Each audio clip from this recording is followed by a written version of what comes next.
Fancy meeting you. Oh, here. I can't believe this. Yeah, this is not the circumstances in which I expected to be talking to you. Nor me, Rachel. It's always good to talk to you, but honestly, I didn't think that it would be under these circumstances. Yet another set of indictments. This is something... Indeed. So the ladies get to laugh about it. Rachel Maddow, Hillary Clinton almost becoming a little like The View there just the other evening, of course, amid news last night that we got this indictment. Wow. Out of Fulton County, the fourth one, 13 counts for the now former president of the United States of America. And I'm telling you guys, this is not good. This is not good for the USA. This is not good for either party. All right. We are very seriously now teetering on being full on banana republic. We should be singing "Don't Cry for Me, Argentina." Right? I almost burst into song on that one. Listen, this is, and by the way, no offense against Argentina. It really should be Venezuela, right? Because this is what it feels like right now when they can politicize things so much and go after you criminally because they don't like your side. That's what's happening. Major, major developments, and none of it good for the United States of America. None of it good for your average, everyday citizen. This is really bad. I'm worked up, obviously, you can tell. I'm back at home base. We're live here with the show. So good to see so many of you. Stephen, Biking Cat, Captain Lurk, lots of familiar faces. Jake, good to see you again as well. Listen, we have got a problem of epic proportion. This country has been great for so long. But we, I believe, have just turned the corner into something that we should never be. We've got people that have lost their lives and risked their lives for the freedom that we enjoy in this country. And it's just evaporating right up in smoke. Welcome to this show. Good to be back at home base with all of you. Portions of the show are brought to you by LegacyPMInvestments.com. Give them a ring at 1-866-589-0560 to learn about investing in gold today or silver. This is something. All right, let's dig in. All right, let's get into what is going down here because the Fulton County DA put in place, so to speak, or at least heavily contributed to through various sources by way of George Soros. She has come forward and charged Donald Trump and 18 of his allies with a whole bunch of stuff, primarily racketeering. And this is a big deal, and it's very broad, and it went in place back in the 1970s in order to legally go after mobsters.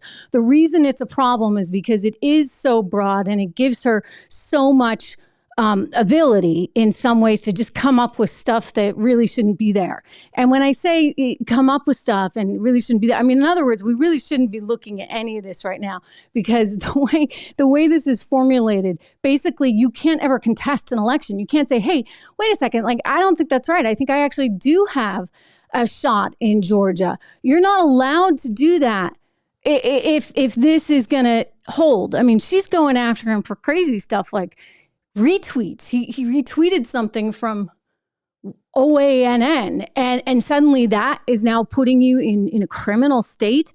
It's 98 pages. It goes on and on and on. A lot of it just really superfluous, as I said, with 91 charges total now for Donald Trump. That's 4 cases, everyone. 91 total charges all in when you count Fulton County, Georgia, in 2 different jurisdictions.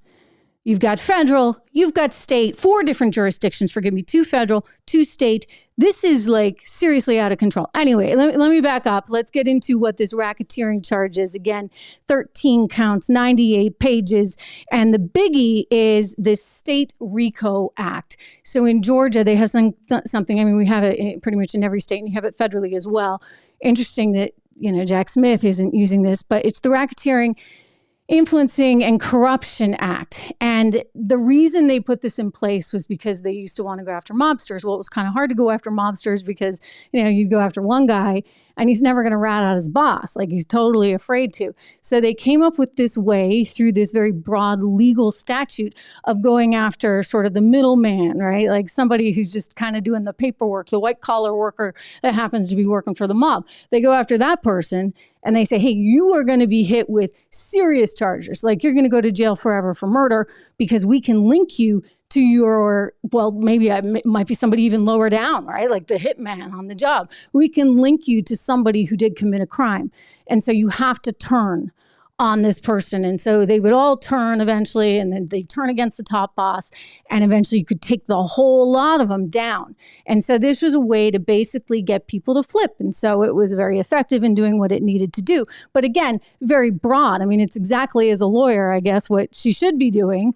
I'm going to give her a little bit of credit on that, because there's not so much credit to give. I mean, this woman, this is so honestly messed up that yesterday afternoon, I couldn't believe it. I was traveling home. I actually went live with a little video, not live, I taped a little video and I sent it out to you guys because it was outrageous what actually happened. They filed the indictment with the court on the website before anybody in the grand jury had actually even signed off on it. So before the judge had squat, they had this document already posted on their website. You want to talk kangaroo court? What is going on?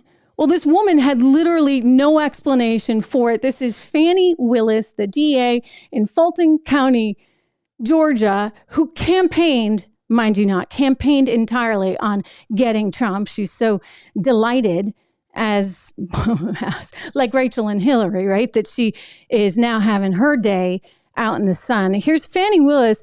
When they ask her about what exactly happened, how is it that you would ever have an indictment that actually became public beforehand? Watch. I am not an expert on clerks' duties or even administrative duties. I wouldn't know how to work that system, and so I'm not going to speculate. Next question. Oh, yeah. She's like, I'm out of here. Not speculating on any of this. Please, let's move on. Let's move on. I don't know how how do you not know how it gets done? I mean, like, you don't know how the sausage gets made at all? Don't you typically say, okay, the judge signed off.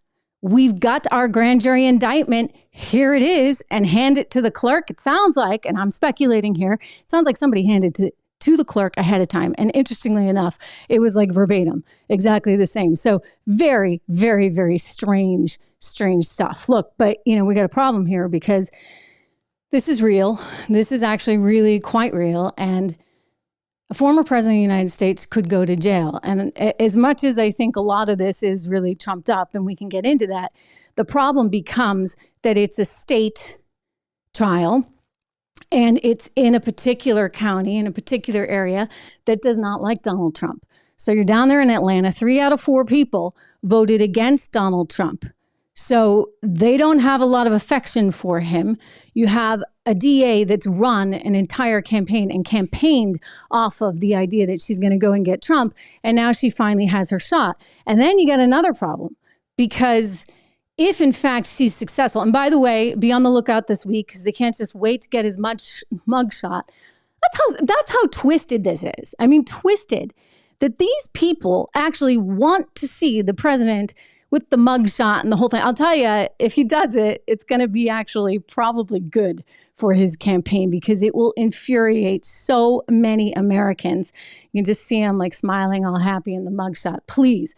So she's going to, bring him in and charge him, and all kinds of fireworks probably happening later this week. Fannie Willis, this is her day in the sun. The reason why it's problematic, though, is, as I explained, I mean, you have a jury that is not exactly going to be sympathetic to him. And so if they're successful in any of these charges, again, the big one being that racketeering one, and guess what? He could go to jail for some 5 years.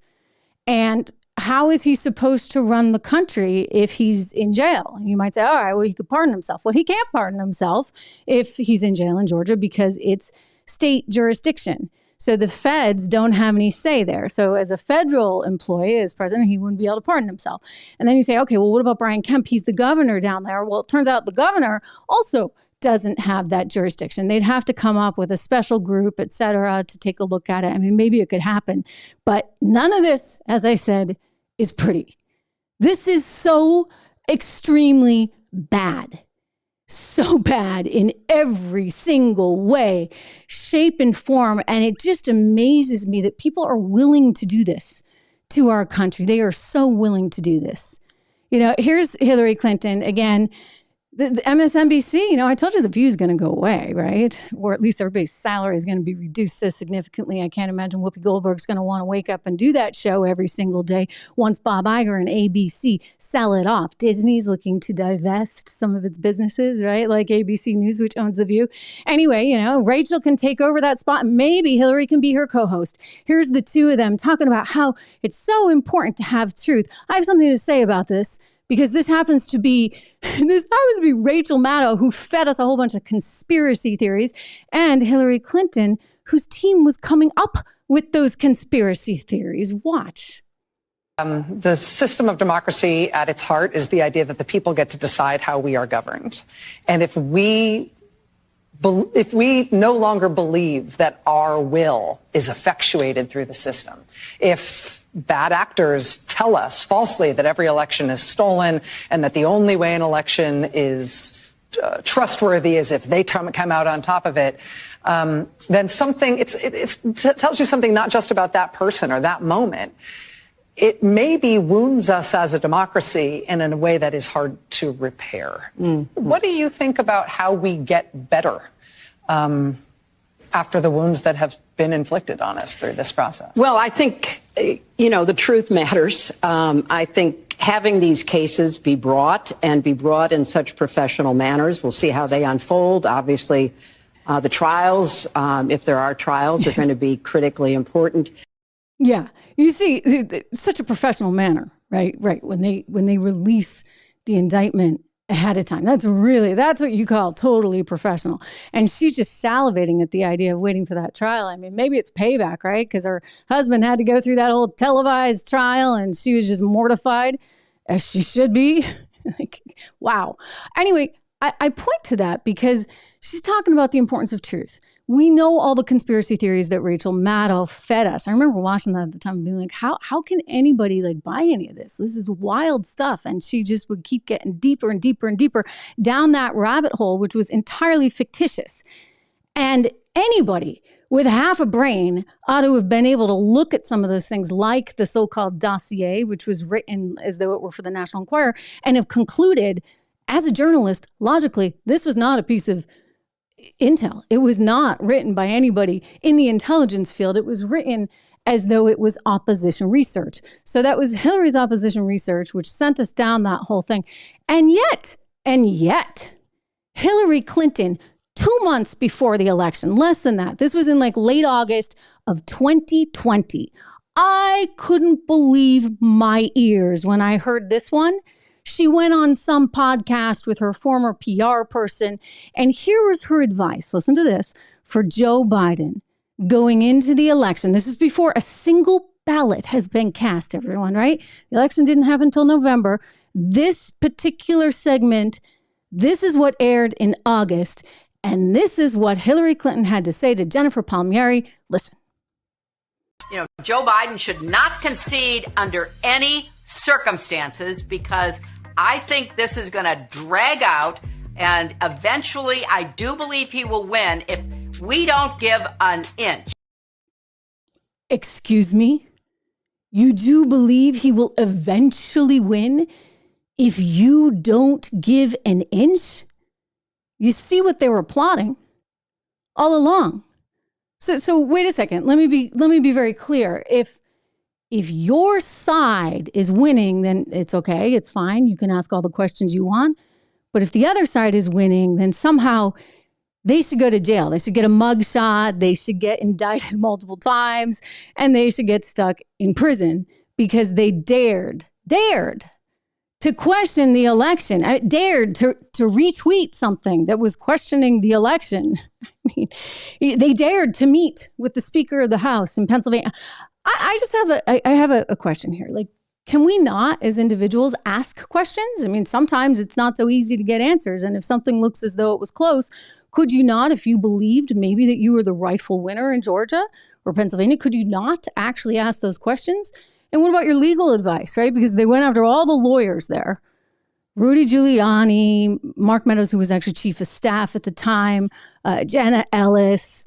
They went after all the lawyers. So does it mean that you can't actually consult your lawyers and get legal advice? And if they give you bad legal advice, are you now suddenly going to wind up in jail because you dared to contest this thing that was not allowed? It was too sacred to be contested. I remember Stacey Abrams. Anyone remember Ms. Stacey Abrams from Georgia, who refused to concede the election when she ran for governor there against Brian Kemp? I haven't forgotten that. You see what I'm showing you on the screen right now? A New York Times Magazine piece. This would be from April 28th, 2019, titled, "Why Stacey Abrams is Still Saying She Won." So I went back and I read the piece again, and it was nauseating, like just absolutely nauseating. This was one big giant glorification of Stacey Abrams, and the reporter's like, gosh, how important is it for you to be thought of in presidential terms? I mean, it was just gross. It was actually a conversation between this reporter and Stacey Abrams, and you could sort of see it on full display. So it was just like, oh my gosh. And of course, the headline, which actually is an interesting headline, they don't even get there. Like, the reporter is clearly terrified to ask Stacey Abrams about what the heck's going on in terms of her insisting, right, that she's winning the election, because, that doesn't exactly set what you might call a good precedent, shall we say. Well, this was all before 2020, of course. This was back in 18 and then into 2019. Well, Stacey Abrams finally, after the reporter asked her, I kid you not, about her dating life. I'm like, all right, good thing I read this and not you, right? It was a lot to take. Anyway, after we get through the dating life and how hard it is to date when you're in politics, blah, blah, blah, we finally get to this little section where the reporter ever so gingerly asks, oh, I saw that recently you said something like you'd won your election, but you just didn't get to have the job. Really? I mean, that's how you go in, right? And she says yes.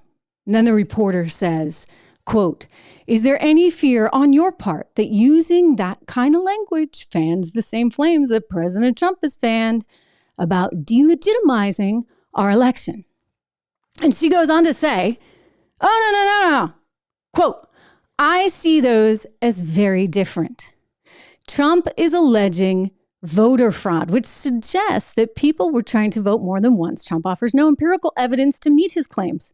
I make my claims based on empirical evidence, on a demonstrated pattern of behavior that began with the fact that the person I was dealing with, was running the election.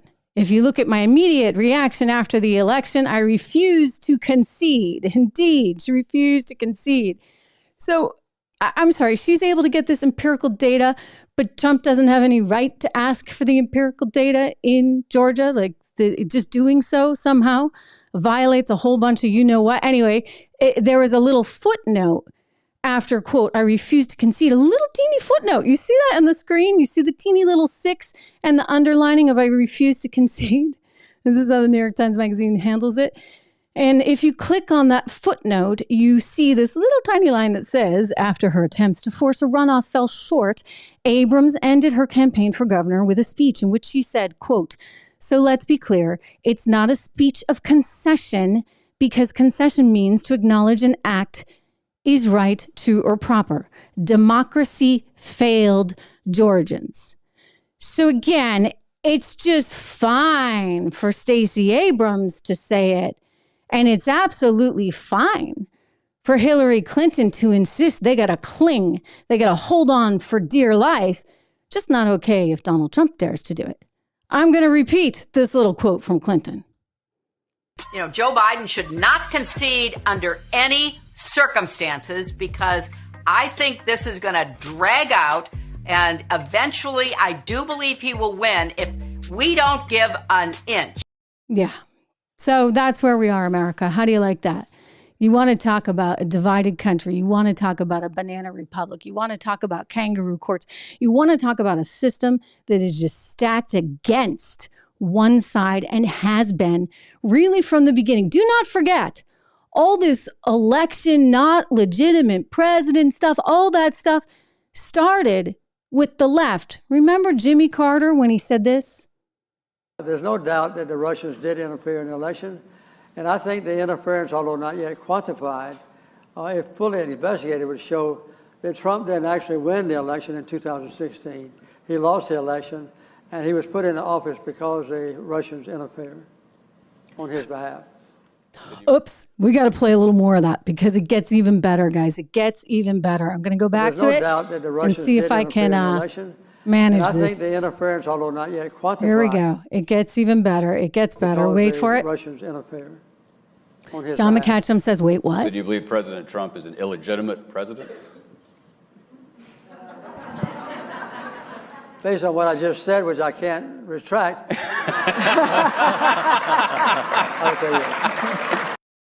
And they all laugh. Ha ha ha. Isn't that funny? I mean, that's like a huge accusation. A former president of the United States then saying another president is not legitimate and using the reason that, that the Russians interfered in the election and they stole it for Trump. And the reason they wanted him was, because there was this dossier. The whole thing was fake. It was all made up by Hillary Clinton. I mean, this is like the little boy that cried wolf. I mean, they keep trying to get us to believe their side and they keep getting proven wrong. Think about the 51 spies that came out and said, nothing to see here with Hunter Biden's laptop.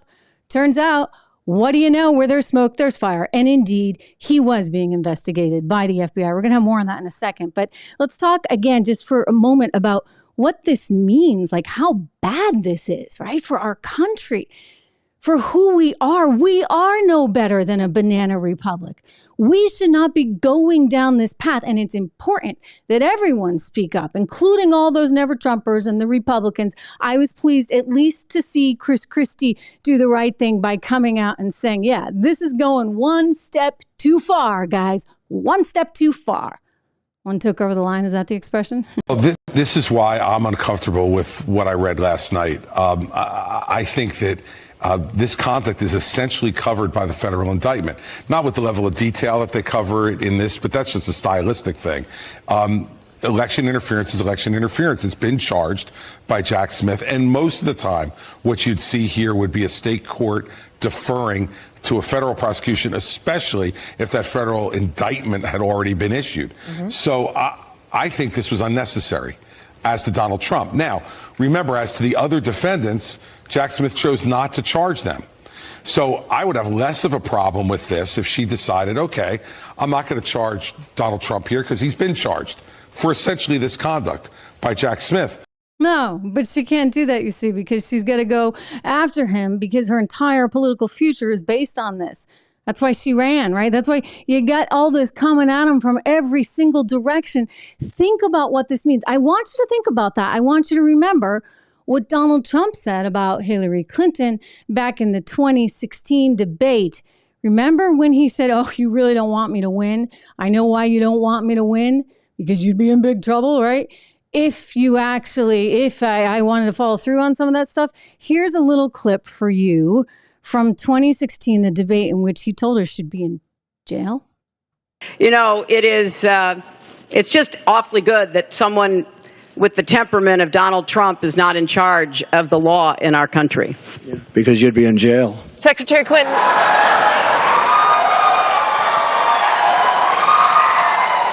We want to remind the audience to please not talk out loud. Please do not applaud. You're just wasting time. It's because you'd be going to jail, lady. You know what? He never pursued any of that. And I think that's an important note. Because you know what? I'm telling you, the GOP just has so much more class and so much more respect for the constitutional republic that we are.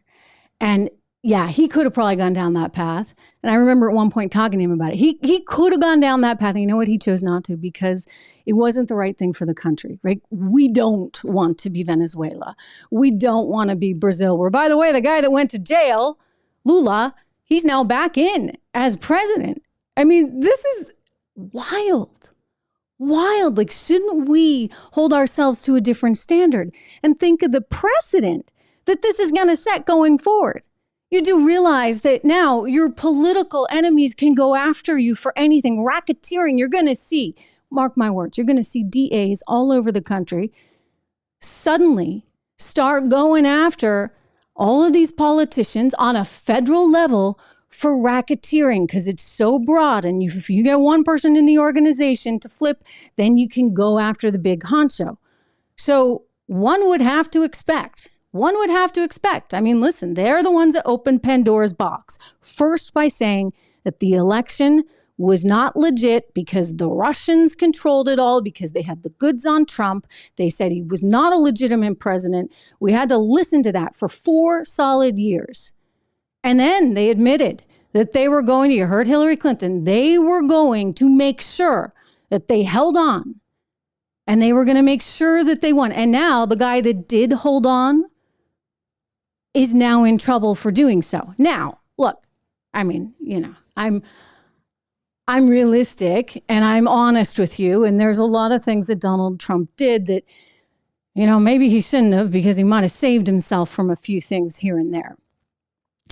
All that said, this is going to be, or should be, a tough case to prove because we do have freedom of speech. I mean, you're trying to say that he conspired with all of these people to commit a crime, that he wanted to go and commit this crime, that he knew he absolutely, positively had not won the election. And yet he did this anyway. Well, can you really prove that? Because he may say, I think I did. I think that the system's, corrupt, and that's the problem here. So if he's maintaining that, that's why that little book thing is going to be an issue. Maybe he'll say he was speaking, in some other way, shape, or form. I don't know, but they have him apparently on record saying that he didn't think he'd won the election. Well, if he believes he won in Georgia, then doesn't he have the right, especially if his legal counsel is saying, okay, you can look at this, you can look at that. It just seems like that's a pretty huge leap. Nonetheless, it's a leap that this DA is going to make, and one that the jury could very well go along with. I mentioned how it's going to politicize everything now. And we're now in a very, very heated moment, like just a ticking time bomb here, because think about what's being alleged about Hunter Biden in relation to his dad. And $11 million that NBC News reported was given to him and his family's companies, Biden companies. They had 20 LLCs that went into action as soon as Joe became VP. $11 million that were coming in from foreign sources. Primarily, they said Ukraine. And boy, did he spend that money fast. Well, now I think, just guessing, I mean, hey, if all's fair in love and war, you're going to see a lot of DAs that are conservatives. They're going to go after the Biden family. And I would only say, not to ever say that anything that Hunter Biden is alleged to have done, and I believe it's a lot that he probably did do. And I think that there, had to be some connection between dad knowing things and Hunter doing things. Not to say that it's right that we go after on a state-by-state basis, right? It's one thing to have a special counsel, which we don't even have justice there. More on that in a moment. It's one thing to have a special counsel and to be looking at this from a federal sort of perspective and have the special counsel bringing charges in Delaware, whatever. It's another thing now if all of a sudden you're going to open this up to every single conservative version of Fannie, her name Willis, Fannie, all the other Fannies out there, right? They're suddenly going to be queuing up in line to go after Hunter and Joe Biden with the racketeering clause. This is what the Democrats have done to this great country. This is the total politicization of everything. Meanwhile, you want to think the country's getting run? Do you see Joe on vacation again being asked just a simple comment? I played this for you yesterday at the top of the show before all the indictment news broke. This was Joe when he was asked about Maui while he was on vacation. Listen in. President, any comments on the rising death toll in Maui? Will you come talk about the Hawaii response, Mr. President? Nothing there. Yeah, nothing. Zip, zero, nada. He didn't have a thing to say. He didn't respond. He just kind of smiled and waved. And so I have to say, is it because no one in the PR department, Karine Jean-Pierre, she didn't get a chance to okay his words? Is it that he's not allowed to talk? Is it he just doesn't care? Or, and this is the funny joke everybody's making, right? Have you seen the memes? It may be because, guess what? Hunter didn't get his payout yet.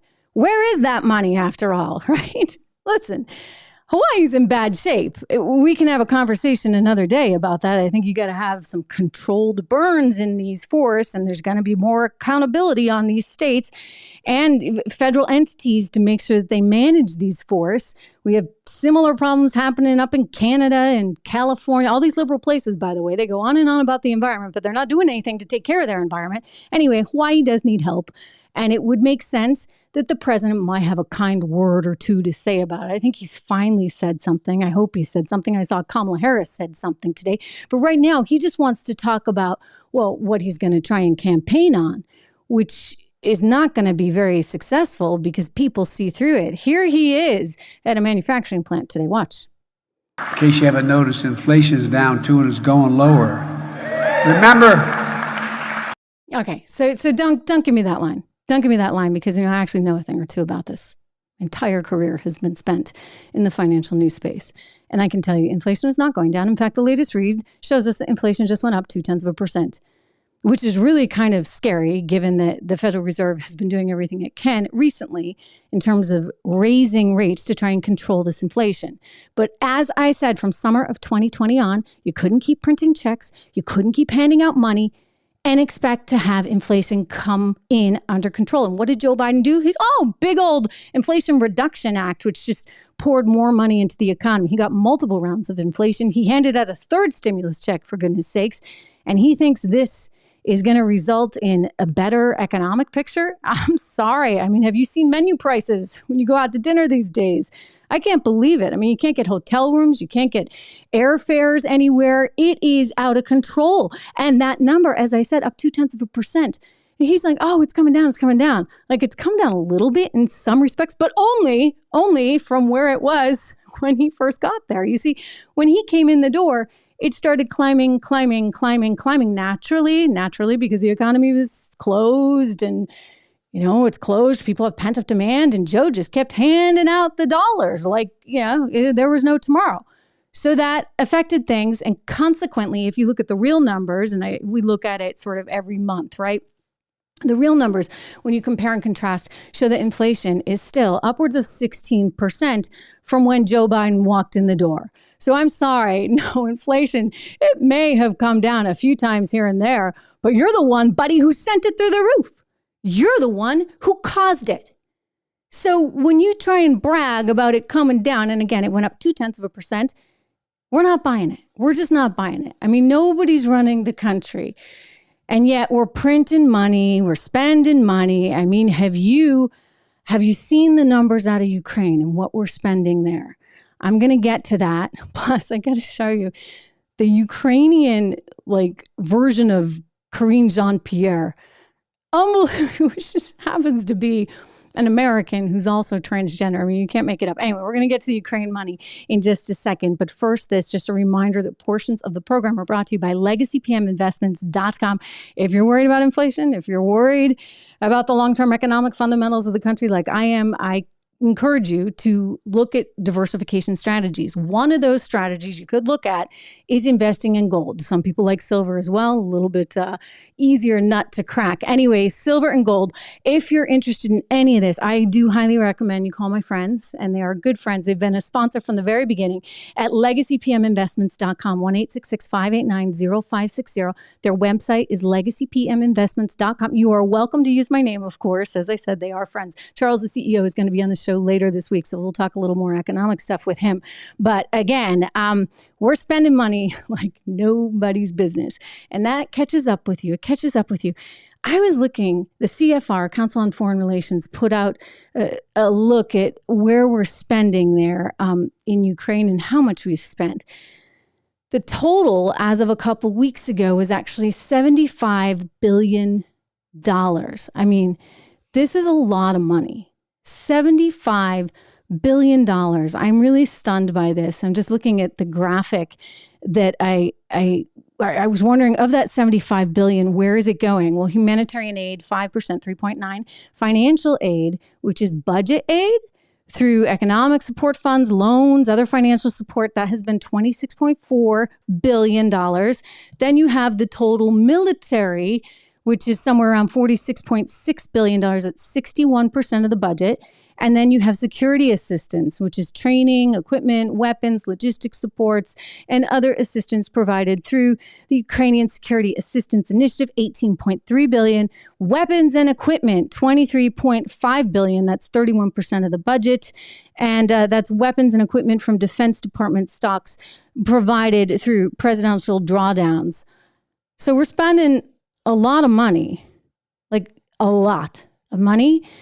And Ukraine is not exactly known for being fully entirely on the up and up, regardless of what you think about Putin, the war, etc. I'm not talking about that. I'm just talking about numbers here. And I'm talking about taxpayer dollars, your taxpayer dollars, going to this effort when we know that Ukraine has a checkered history, shall we say, of, well, just being a little on the corrupt side. Here's a few headlines for you. Ukraine deputy minister sacked because he was siphoned off $400,000. You had intelligence suggesting pro-Ukrainian group sabotaged the pipelines. Remember that? Okay, so like we know that we're dealing with a corrupt state, and yet we're just continuing to give them all this money, which brings you back to, this is awkward. It brings you back to, and it's awkward because I had a professor on the show the other day from Northeastern University, Max Abrams, saying it's really strange because we're spending all this money, like more than we've ever spent in Europe, like since World War II.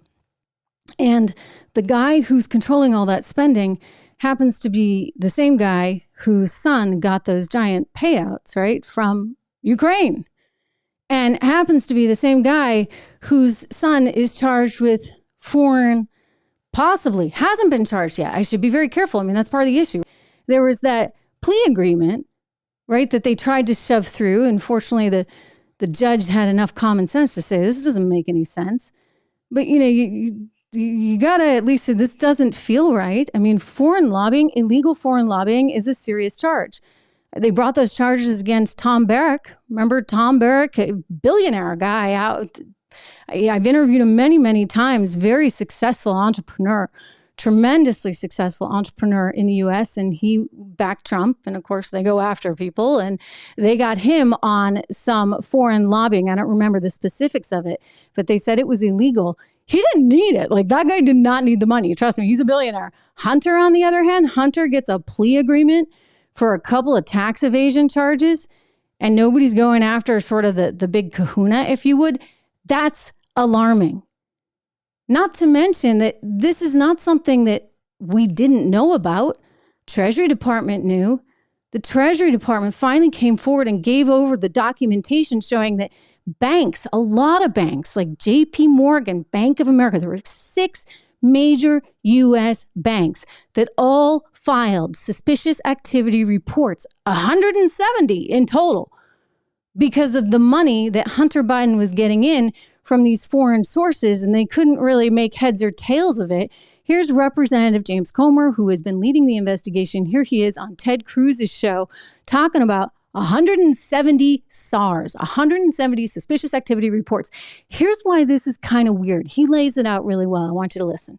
Who, over the course of 10 years. And how many were issued concerning Hunter Biden and Joe Biden and the Biden family? Over 170. They were direct. Wait, you were at a bank and they issued 2 in 10 how many years? If you had 2 SARs, they're called SARs in the banking industry. If you had 2 SARs against you, it would be hard for you to open an account somewhere. There wouldn't be any bank that would want to have you as a customer because it's not worth the paperwork. Remember, when the bank files one of these, you can understand this, appreciate this, Senator. That's inviting the regulators to come in and regulate. Okay, that's the last thing the banks want. 170 get filed. That means that somebody's getting a deposit in their account. It's a big amount. It's from somewhere suspicious. I mean, what triggers it? Why? You're a banker. What is it that makes you say we got to file a SAR? A large transaction that comes out of the blue. So and what's large? So, what is there a threshold? You had I'll use the Robinson Walker account because we subpoenaed. That was the first bank account we subpoenaed. Now, who's Robinson Walker? Rob Walker was one of the associates that they used to funnel money from China and Romania and then down and launder it down to the Biden. So he's a Okay. So Robinson Walker, that was one of those LLCs, like of the 20 LLCs that were all in that report. House Oversight Committee published it, and they got all these records from Treasury showing that all these suspicious, well, you could see actually the amounts of dollars. I mean, it was pretty amazing. I don't have the numbers in front of me right now, but I shared with you them the other day, and you're looking at like 25,000, a million, 100,000. I mean, big numbers that are getting transferred in. And so apparently as they're transferred in, the bank is like, wait a second. You know, they have all these rules, know thy customer. You've probably gotten calls from your bank. Like they want to check things out. I've gotten calls from my bank. They want to check things out. It's never escalated to the point where it's going to Treasury, right? Of course, I don't have like foreign money coming in there or like money that's going to some offshore, you know, Cayman Islands account somewhere. This was sophisticated financial engineering to a certain extent, although not sophisticated enough. It certainly was triggering a lot of suspicious activity reports. So important to understand within the context of everything. And all I'm saying is, look, they want to put Donald Trump away in jail in Georgia. Well, I'm sorry, guys, but it's whether you like it or not, and I feel terrible for the country that this is happening, but this means it's game on. And this means that you're going to have district attorneys all over the country that are doing the bidding of the GOP now going after Hunter and Joe Biden with these racketeering statutes that are very broad and you can get a lot of information. And so if Devin Archer is saying, yeah, you know, it was all about access and we did this, that, and the other, or Tony Bobulinski, remember that guy? Then you're going to have some stuff to talk about. I mean, think about this, the smoking gun text from Hunter Biden. Let me share it with you. Here we go.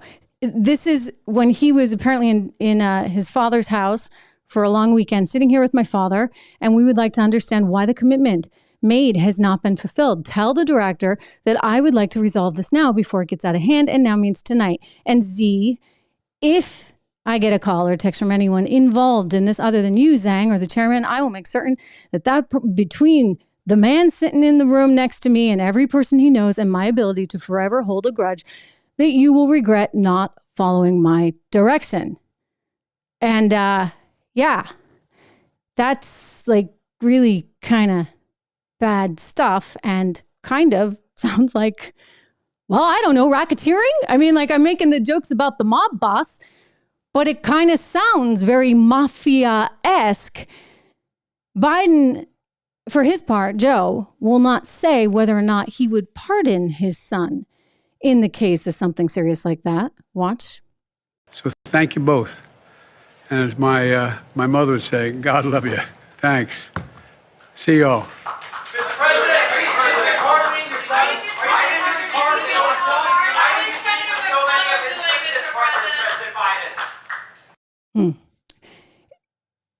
We got to ask some serious questions here. We got to ask a lot of questions. I feel very bad. I mean this from the bottom of my heart that we are in the situation that we're in right now. I think that we should be better than this. We should not be weaponizing the law to use against political opponents. You are risking now this looking increasingly like election interference because what they have succeeded in doing now is making sure that all of these trials will be going on during the election itself so that Donald Trump cannot campaign. Now, they could have brought these charges earlier. They chose not to. Could that be because they know that in a contest with Donald Trump versus Joe Biden, there's a very real chance that Donald Trump wins that? In other words, they don't have a good enough politician, so now they're succumbing to this. This is alarming. And I didn't even get into all the election electors, right? Where they're saying that they were not allowed to be electors. And so that was artificial and in fact criminal. Again, I just question if you're getting legal advice that's perhaps bad in any way, is that the problem? Because these people signed on saying, okay, I can be an elector, because oftentimes it actually started back in 1960. I think it was it may have been Nixon Kennedy. They started it back in 1960 so that they'd have an alternate group of electors in case, and I think the Democrats are the ones that started it, in case a state looked like it was going to flip. So now suddenly that's illegal? I mean, think of the implications of this. They're pretty darn significant. I'm disgusted, frankly, by just all of it. And we got to keep talking about this. Anyway, I did promise you, I promised I would show the footage of the Ukrainian PR person. So, we have like our person, Jean-Pierre, Karine Jean-Pierre here in the US who keeps telling us, there's nothing with Hunter Biden and Joe, nothing at all. That's just a personal thing. You know who she is. I'm just going to show you. I wanted to ask about the president's reaction to the legal developments yesterday and with the initial plea deal for his son appearing to fall apart.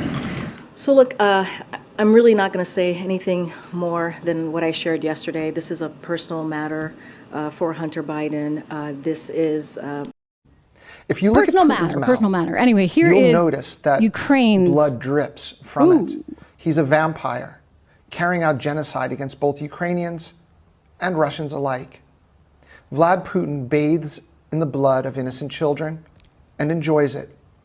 And this is why the dictator of the Russian Federation must be deposed, and why peace talks have to be focused on President Zelensky's 10-point peace formula and the full liberation of Ukraine.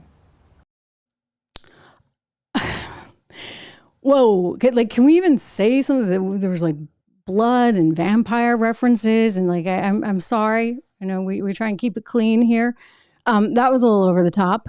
And, again, I'm not voicing an opinion on, I talk about the finances here of this war and just the sort of interesting observation that the Ukraine's Karine Jean-Pierre is a transgender, I guess originally born male, and American. So, hey, there you go. There you go. Anyway, just something that maybe we can kind of just take note of. I think the bottom line, however, though, any way you slice it right now, is we are in a really treacherous time. The country that we know, the country we love, the country that so many have died to protect, it is at risk. It's in jeopardy right now. Our freedoms have been squandered. There are teams of people that believe in a very different kind of law, that don't have the same kind of faith in individuals and faith in God and the belief that our individual rights are God-given. And so they have migrated to this legal system that can, and this is my warning, can just as easily be used against them. And believe me, it will be. It will be this is the beginning of the end. This wonderful country that we have loved and enjoyed and has been such a tremendous success on the international stage. These days, I hate to say it. I really do. I hate to say it. I think they are just over. I don't know what replaces us, by the way, because you go around the world and no place, dare I say, is still as unique and as good as America. But we have squandered that, and we're willing to allow people like Hillary Clinton, people like Joe Biden, to erase all the goodness, all the wonderful things that we have been able to accomplish. This is a kangaroo court, and whether you like Donald Trump or you hate him, you ought to be able to stand up for what's right. And this is not right, America. Please make sure, if you haven't, do subscribe to the show. We got to keep this conversation going. It's important, more so than ever, that we have this direct line of communication. You can also sign up for my email at trish.reganshow.com. Do me that favor. Make sure you sign up, and we'll continue this conversation, of course. It's critical.